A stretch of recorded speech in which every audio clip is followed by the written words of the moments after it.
here.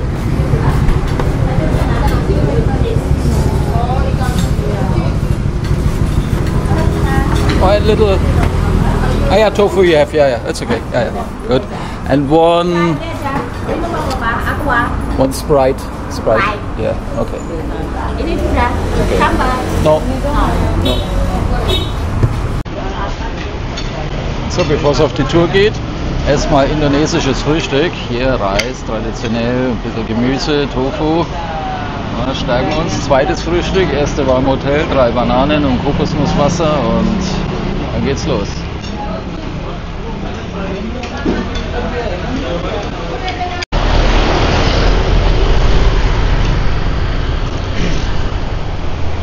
Ja, wer hierher nach Bali kommt, der muss eigentlich einen Ort sicher besuchen. Das ist Tanah Lot. Das ist diese berühmte Tempelanlage. Die ist im Westen der Insel, Südwesten, westlich von Kuta, Legian und Denpasar. Da fahre ich heute mal hin. Ich war zwar schon dort die Tage, allerdings ohne Rad, weil ich habe gesehen, da gibt es wohl einen Schleichweg, da kann man sich eventuell reinschleichen von der Seite. Da gibt es so einen Feldweg, der sogar gepflastert ist. Das will ich mal ausprobieren, vielleicht kann ich mich da reinschmuggeln. Jetzt keine Lust, da nochmal Eintritt zu bezahlen, so billig war es auch nicht. Ja gut, es war schon günstig, aber ich muss ja nicht zweimal zahlen, ich kenne es ja. Ich will es ja euch eigentlich nur zeigen. Ich habe zwar ein bisschen so mit dem Handy damals gefilmt, weiß aber nicht, ob das brauchbar ist von den Aufnahmen her. Von daher heute nochmal und dann geht es noch ein bisschen weiter. Ich habe noch was entdeckt da bei Komoot, irgend so eine alte Hängebrücke. Mal gucken, was das ist, ob sie mich aushält, ob ich sie finde. Das alles gibt es heute in diesem Video. Viel Spaß!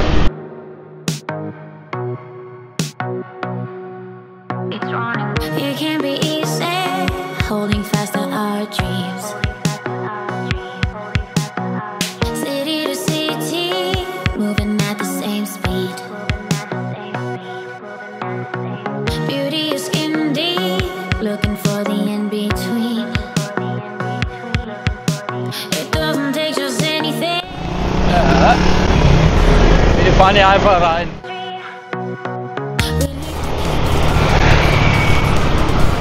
Ja, da drüben sieht man vielleicht den Park und dieses Monument, whatever das ist. Ah, hier sieht man es jetzt vielleicht. Können wir hier am Eingang vorbeifahren? Jawohl.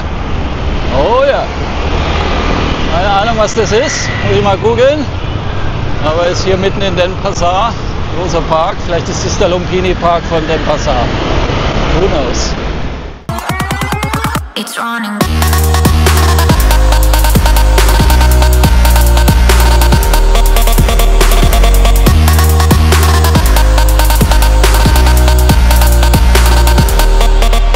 It's running.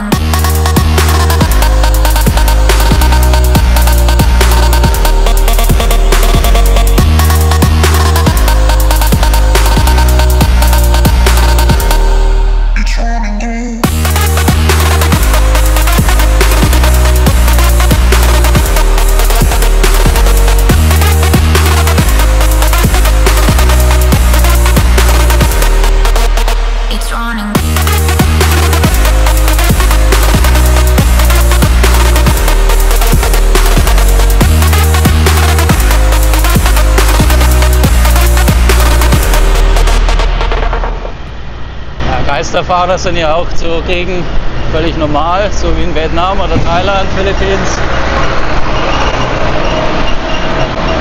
Muss man immer damit rechnen. Oder dass jemand hier aus der Seite rausfährt, ohne zu schauen, einfach sie einfädelt. Hier der nächste Geisterfahrer. Normal.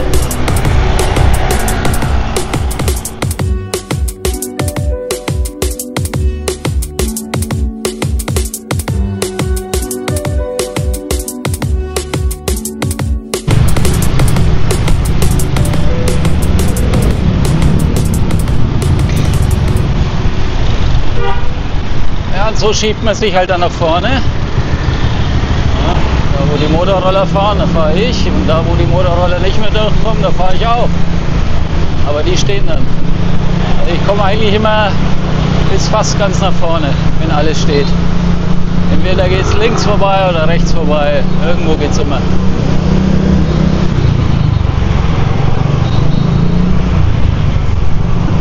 Transportiert wird hier auch alles auf dem Roller.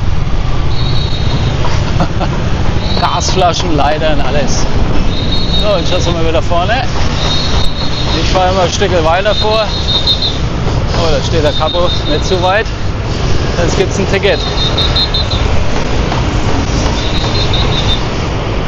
Ja, welcome to Denpasar, mein lieber Sean. Hier kommt die Mutter mit dem Rad und einem Vietnamhut.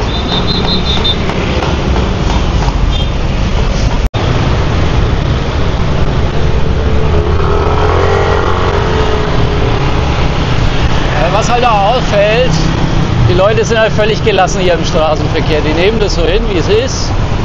Da wird sich nicht aufgeregt. So wie er hier jetzt, wenn der jetzt hier einfach in deine Spur fährt, der Deutsche den schon 10-mal hupen und sich aufhört, bitte auf sein Recht beharren, wie sie halt so sind, unsere lieben Landsleute. Aber hier, die sind völlig relaxed. Man schiebt sich halt so vorwärts. Wenn es nicht geht, geht es halt nicht, dann wartet man. Und wenn es dann wieder rollt, dann rollt's. Weil man kann sowieso nichts ändern. Aber das ist hier, guck, fährt hier voll durch den Gegenverkehr zum Abbiegen. Juckt aber niemanden. Keiner regt sich auf, ist halt so.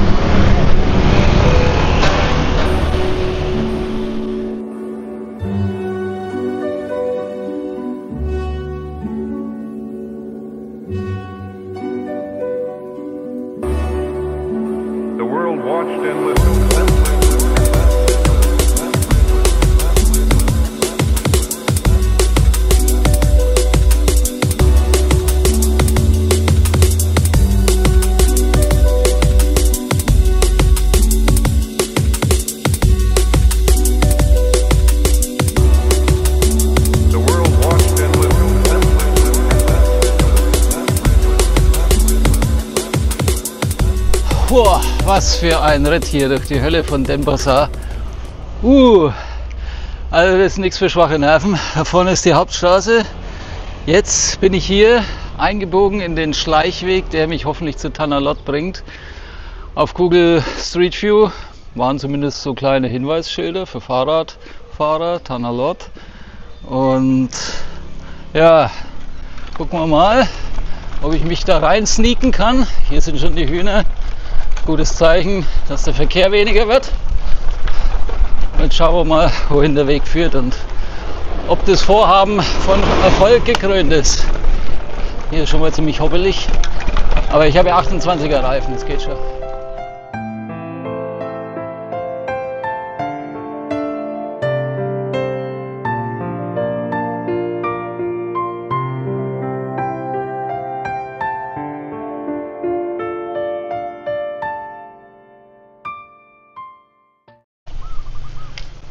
Ja, hier wird der Reis wieder getrocknet, das kennt man ja hier aus den südostasiatischen Ländern.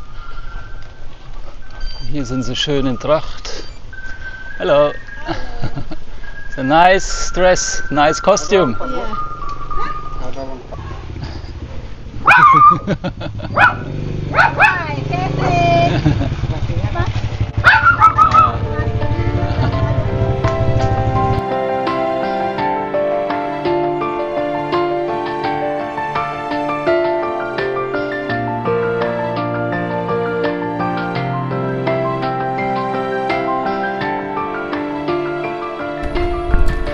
Tatsächlich, hier ist sogar angeschrieben für Fahrradfahrer, Tanah Lot 750 Meter.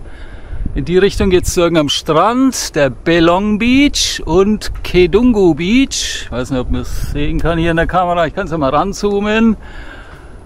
Und ja, für mich geht es jetzt hier weiter, ist immer noch geteert, aber halt, ja, ruppig, aber immer noch besser als Schotter. Ich bin mal gespannt, ob ich mich da irgendwie reinschleichen kann und wie weit ich komme, bis ich rausgeschmissen werde.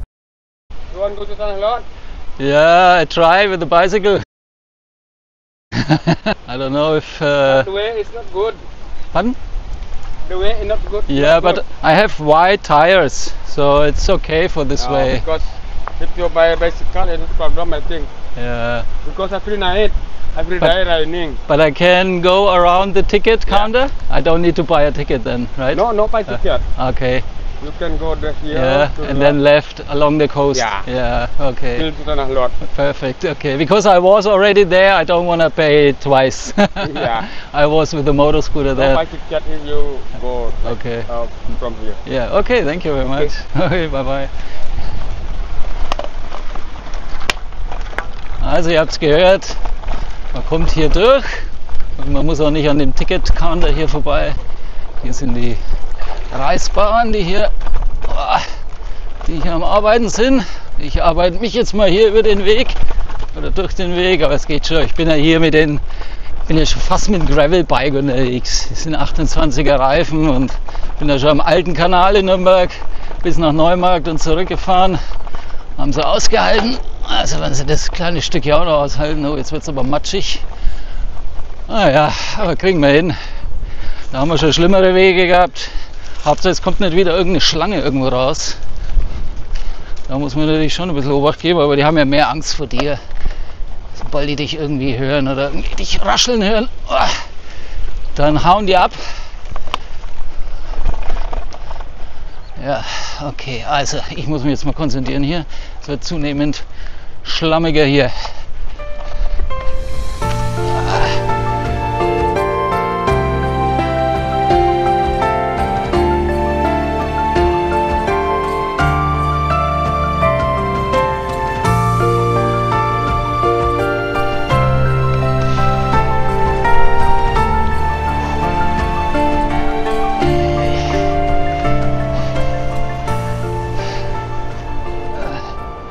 Also das Gute ist, ich muss denselben Weg nicht wieder zurück hier durch den Morast, weil es gibt so eine Straße aus der Tempelanlage raus, die ist eigentlich quasi nur für die Ausfahrt bestimmt, das ist eine Einbahnstraße, die werde ich dann nehmen und bin dann gleich im Ort, muss also nicht hier diesen versteckten Weg wieder zurück, um mich da rauszuschleichen, aber es ist wunderschön hier. Schauen wir her, also hier kommt glaube ich auch kein Tourist her. Da hinten ist schon das Meer. Moment, ich steige mal ab. Ei, da hinten ist das Meer. Sensationell. Hier wird schon wieder irgendwas verbrannt, das machen sie auch gerne hier in Südostasien. Irgendwie Gestrüpp, was nicht verbraucht wird oder gebraucht wird, wird einfach abgefackelt. Aber so schön hier. Hallo. Er wird sich auch wundern, was ich hier mache. Und das, wo ich die Reifen heute früh noch mal voll aufgepumpt habe. Da. Puh. Schön. Da ist das Meer, da sieht man schon die Wellen. Wahnsinn. Das ist halt Natur hier. Hier muss man her, wenn man ein bisschen was sehen will. Ja, die versteckten Ecken.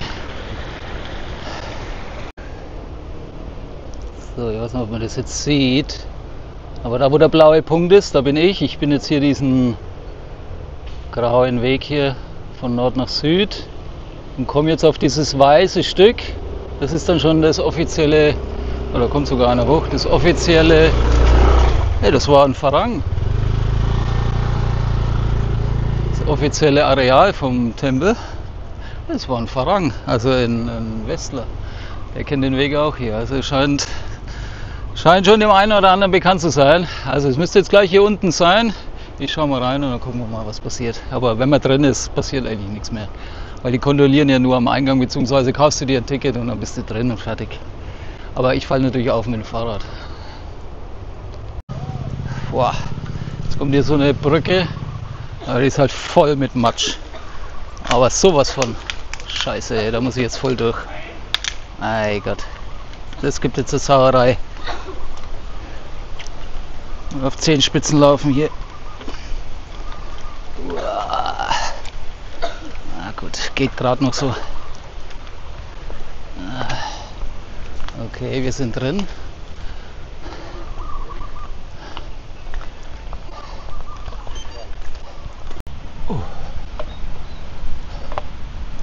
Bin jetzt von da hinten gekommen über diese Stufe, weil ich hier diesen wunderschönen Park jetzt gesehen habe. oder Grünanlage. Bloß Obacht geben, dass jetzt nicht hier irgend so ein Sheriff ist, der hier mich verscheucht. Sensationell, aber ich glaube bis hierher verläuft sich fast keiner, weil Tana Lot ist irgendwo hier links. Das ist hier die äußerste Ecke. Schauen wir mal da auf den Platz hier. Sensationell, ha? Ist das nicht geil? Wahnsinn. Hier die Wellen peitschen gegen die Felsen. Das ist doch mal ein Anblick hier. Schaut euch das an. Ja, dafür hat sich doch der Weg gelohnt.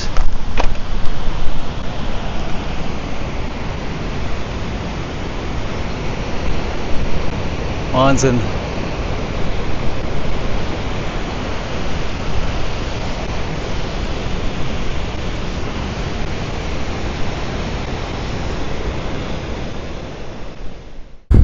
Ja, und schon bin ich am Ticketschalter erwischt worden, beziehungsweise am Durchgang. Die Straße hier führt vor, wo dann der Durchgang ist für die Motorcycles, wo du dann dein Ticket vorzeigen musst. Und ich bin einfach rechts abgebogen, in der Hoffnung, dass er mich nicht sieht, aber er hat mich gesehen, hat mich gleich zurückgepfiffen. I have to buy ticket. Noch einen anderen Versuch.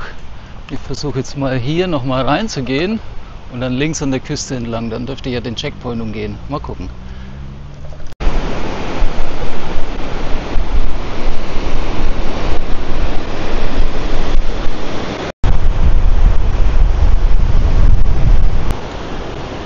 Ich bin jetzt hier irgendwie in so einem Art Restaurant, wo ich jetzt hier schön an der Küste entlang laufe.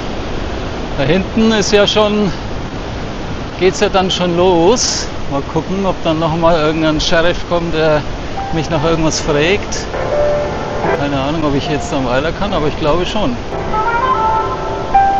Wir probieren es mal.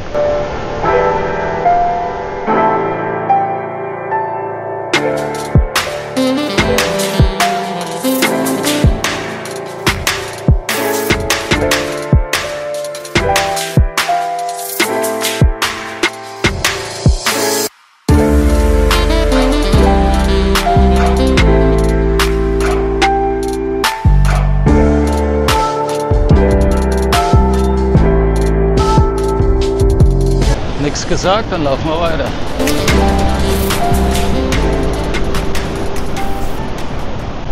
Das ist Kokosnüsse.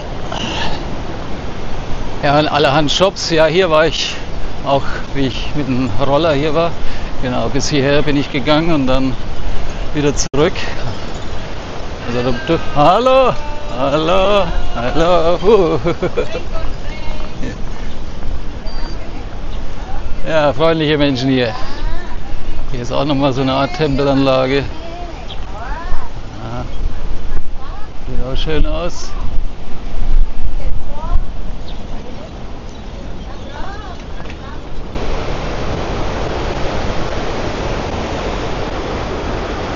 Ja, wunderschön hier, oder? Schauen wir mal her. Und da hinten dann, um diesen Felsvorsprung, da ist dann der Tempel. Das ist hier auch so ein Hotspot hier mit diesem Loch im Felsen. Ein ganz schöner Wellengang hier.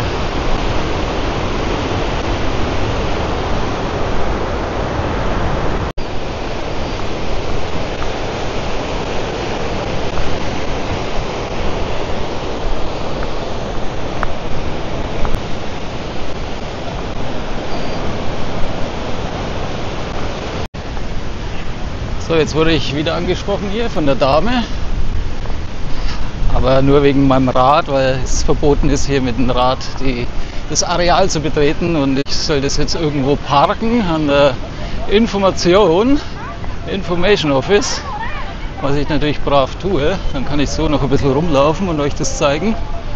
Sorry, machen hier Picture gerade. Und ja, dann kann ich euch den Tempel ein bisschen zeigen, und nach dem Ticket hat sie mich jetzt nicht gefragt. So, First Gate. Wo war das jetzt? Irgendwo hier. Information Office. Keine Ahnung. Also das Fahrrad ist jetzt geparkt, da hinten, wo die Motorroller sind. Kam gleich der zweite Guard Also sind sie schon hinterher hier. Ja? Aber selbst der hat mich nicht nach dem Ticket gefragt. Jetzt laufe ich halt so rum und zeige euch schnell mal den Tempel und dann fahre ich weiter. Ich will ja noch zu einer Hängebrücke und ja, jetzt haben wir ja auch schon 12:30 mittags. Es wird alles zu spät sein. Jetzt muss ich diesen komischen Weg dann wieder zurück durch die Hölle von Denpasar. Das wird ja auch nicht einfach und geht auch nicht so Hula Hoop. Ja, und das ist er. Das ist der Tempel Tanah Lot. Da vorne seht ihr dann auf dem Felsen. Momentan ist noch ein bisschen viel Wasser. Das geht dann später zurück. Am Nachmittag ist dann Ebbe und dann kann man da rüberlaufen. Da kann man sich dann auch ja, so salben lassen, also mit so Weihwasser sich reinigen und dann darf man da links, geht so die Treppe hoch, da darf man dann ein paar Meter hochlaufen, aber erst wenn man sich mit dem heiligen Wasser gewaschen hat und natürlich eine kleine Spende dagelassen hat. Ne? Dann also 10.000 Rupia oder was rein, sind 50 Cent, das reicht und dann bist du quasi zugelassen, die heilige Stätte zu betreten.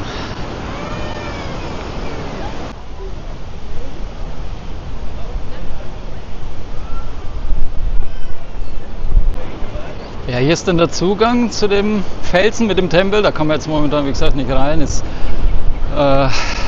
Hochwasser hier, High Tide.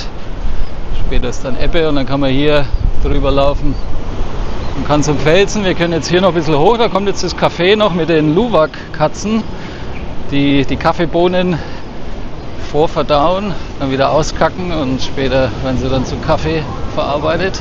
Schweineteuer. Aber interessant, hier sind die ganzen Shops. So, das war hier gleich irgendwo auf der rechten Seite. Auch nochmal ein Zugang, kann man auch nochmal Logi machen, Masken.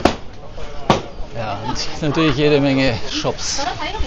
Wie sollte es anders sein? So, und hier ist dann das Café. Heute keine da. Doch da hinten. Hallo. Luwak. Naja, da auf dem Tresen lagen sie rum.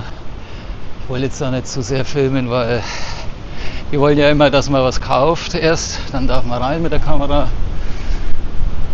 Ist ja auch verständlich, weil sonst würde ja jeder bloß Fotos und Bilder machen, ohne irgendwas zu kaufen.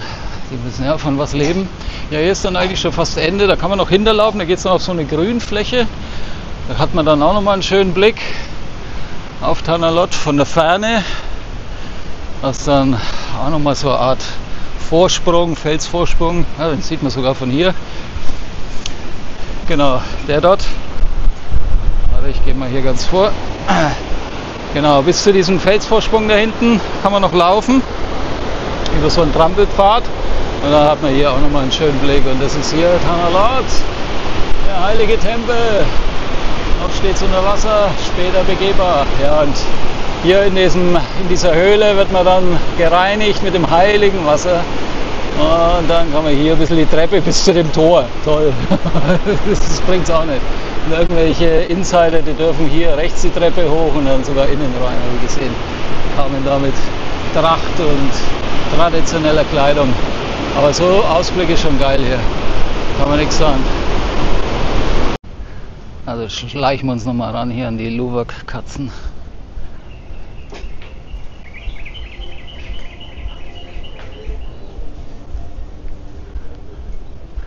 Der schaut schon immer, der gibt schon immer Obacht wie ein Schießhund.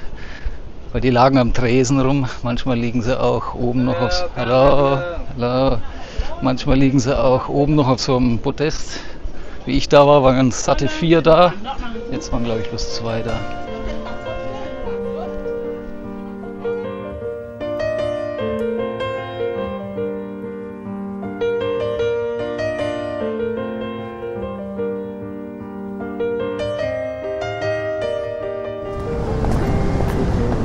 Okay. Huh? Finished, yeah.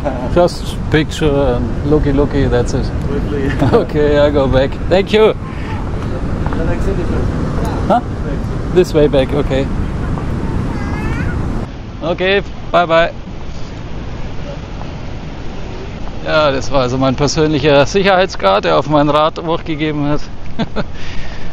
War recht interessiert, wo ich herkomme und ja, wo ich lang geradelt bin und wo ich noch hin will und so weiter und so fort. Jawohl, also das war Tanner Lot. Wir schauen jetzt noch ein bisschen weiter zu dieser Hängebrücke und dann war es das von dem Video. Jetzt muss ich erstmal hier den Weg wieder rausfinden, so dass ich jetzt nicht unbedingt auffalle.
So, kurzer Zwischenstopp hier am Gemüsestand, am Obststand irgendwo im Dorf. 2 Cola reinpfeifen. Ist nicht mehr weit zu diesem Antap Beach, wo auch diese Brücke ist. Ich hoffe, das lohnt sich der Weg. Das hat sich jetzt auch nochmal gezogen hier vor Tanner Lot. Und dann geht es den ganzen Weg wieder zurück. Ich beende aber das Video dann dort. Den Rückweg kennt ihr ja schon. Und ja, so langsam geht die Batterie hier intern ein bisschen runter und ich habe dann auch keine Energie mehr zum Filmen. Von daher machen wir dann ein Ende an der Brücke. Aber ich stürze mich nicht runter.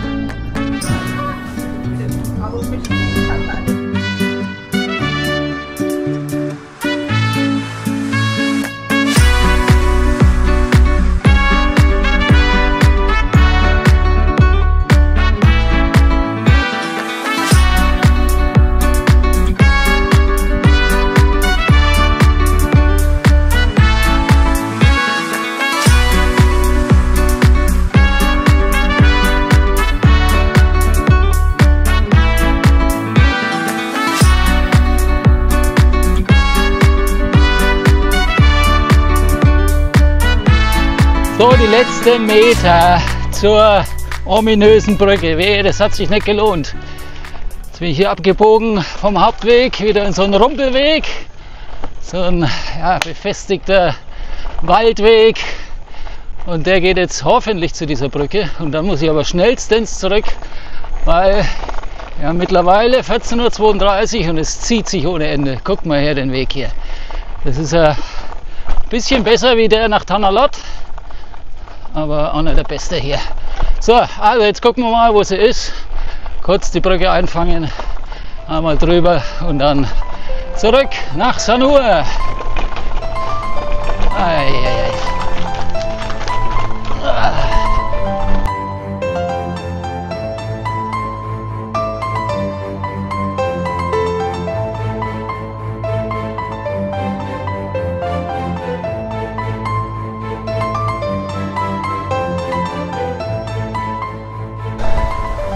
Ja, geht überhaupt das Mikro? Ne, das Mikro geht nicht. So, endlich angekommen an der Hanging Bridge. Mann, war das ein Ritt jetzt hier über die letzten Reisfelder. Da ging es über Hoppelstraßen und Löcher und Pflaster hoch, runter. Teilweise die eine Brücke da, wo die Kids im Wasser gebadet haben, die hatte, glaube 30%. Ich bin beinahe umgefallen. Hier ist auch schon wieder Betrieb ohne Ende. Ständig kam ein Moped von vorne, von hinten. Oh, da ging es so steil hoch. Da hatte ich richtig kurzzeitig Muskelversagen. Da war so für eine Millisekunde der Gedanke, scheiße, du fällst wohin, links oder rechts. Und dann habe ich es irgendwie noch rumgerissen, so eine Schleife nach links gedreht, dass dann ein bisschen weniger steil ist. Naja, ich habe es geschafft. Jetzt gehen wir mal hier über die Brücke. Naja, ich habe sie mir spektakulärer vorgestellt. Dachte, es ist so eine Indiana Jones Brücke, aber wir wollen nicht mosern. Naja, doch. So ganz ohne ist sie doch nicht. Metallplatten hier. Ja, und ein bisschen verrostet alles. So schaut es aus. Wackeln tut es ja auch. Oh yeah. Ja, ein bisschen wie in dem Lost Place, in diesem Vergnügungspark. Mein lieber Schwan. Also ganz vertrauenswürdig ist das Ding aber auch nicht. Was haben wir hier hinten? Das ist irgendein verlassenes Gebäude. Keine Ahnung. Wo es hier weitergeht, weiß ich nicht. Hier geht es jedenfalls ins Wasser, da möchte ich nicht hin. Und da geht es irgendwo in den Dschungel. Aber irgendwie muss da ja auch was sein, weil da die ganzen Mopedfahrer ständig kommen. Wäre natürlich jetzt auch interessant, hier weiterzufahren. Aber ich muss zurück. Es ist 14:49 Uhr. Irgendwann geht die Sonne unter, zwischen 6 und 7, ich weiß nicht, halb 7 oder so. Und ja, es ist sowieso ein beschwerlicher Weg. Also du kannst nicht so richtig zufahren. Von daher muss ich mich jetzt sputen. Dann sage ich bye bye, ciao ciao hier von der Hängebrücke und von Tanah Lot, vom Tempel und von der schönen Landschaft zwischendurch. Man hätte dauernd filmen können und fotografieren können, aber das kannst du nicht machen. Da wird das Video eine Stunde lang und irgendwo langweilt es dann auch und es wiederholt sich. Auf jeden Fall schalte ich wieder ein beim nächsten Video. Ich schaue, dass ich jetzt nach Hause komme. Brauche da noch mal was zu trinken, eine Cola, ein Wasser. Flaschen sind fast leer und dann sehen wir sich beim nächsten Video hier aus Bali. Come on, du bist schon drüber. Komm, das hält uns aus. Come on. Lass uns zusammen abstürzen.